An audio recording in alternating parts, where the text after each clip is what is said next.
Yan. So may home service tayo mga kaibigan. Mag-home service tayo sa isang school, printer repair. Samahan nyo ko yung laptop ko. Siyempre pag-reset natin yan.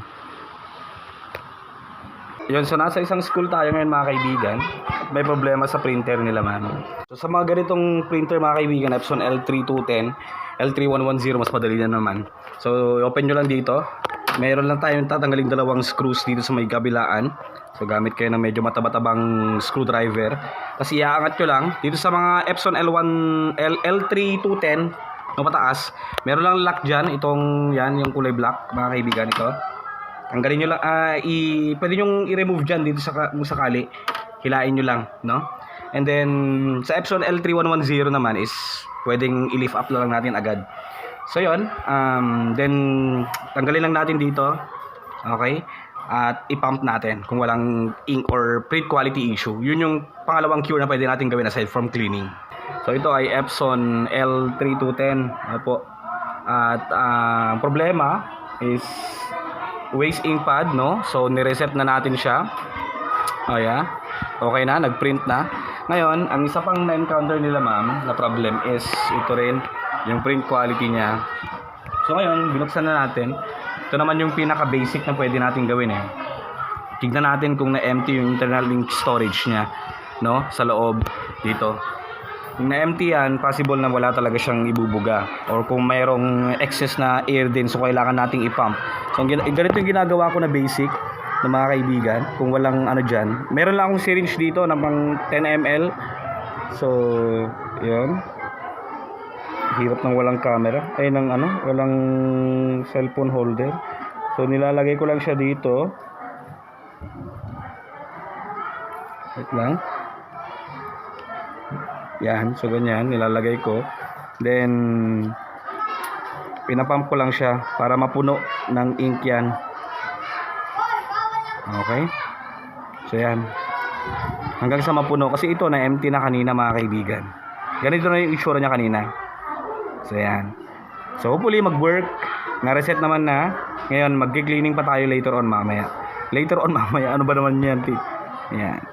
So yan. Okay na. So ibalik na natin yung kanyang yan. So na-pump na natin siya mga kaibigan. Yun lang naman. Na-empty kasi dito. Black, yellow, magenta, baliktad, tapos may cyan. Nag-blurred pa yung camera ko, ano ba naman yun? So nilagyan na natin siya mga kaibigan. Ngayon, babalik natin syempre, tapos magki-clean tayo.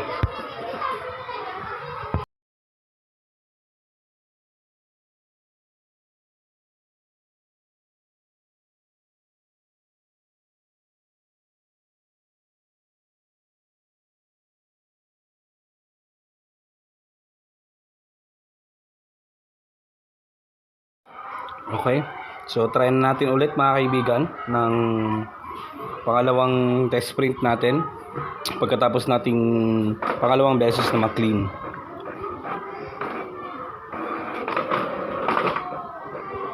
Yun kasi talagang walang mailabas yung magenta mga kaibigan.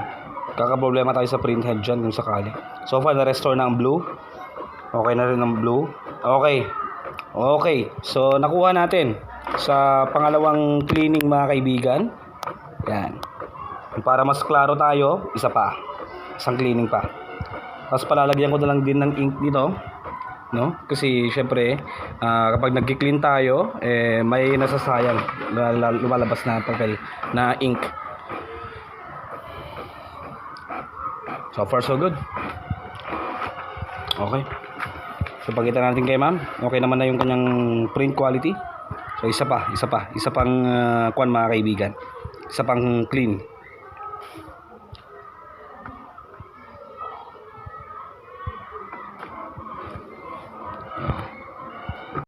Okay, so final printing of result na tayo. Para ipacheck na natin kay ma'am. At syempre ipapacheck din natin kay ma'am mamaya. Siya mismo mag-actual print para makita rin niya. So yan, okay. So advice ko, kung habang nagpiprint kayo, habang nagki-clean, i-open nyo lang to. para dire-diretso lang yung bugaan ng ink mga kaibigan. So yan. Okay na, restored na to. Hindi katulad ng print quality kanina na super pangit mga kaibigan. Yeah, there you go. Okay. So yan. Restored na.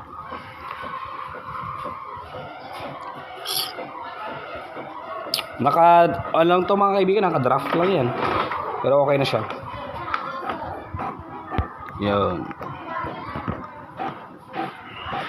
Goods na goods.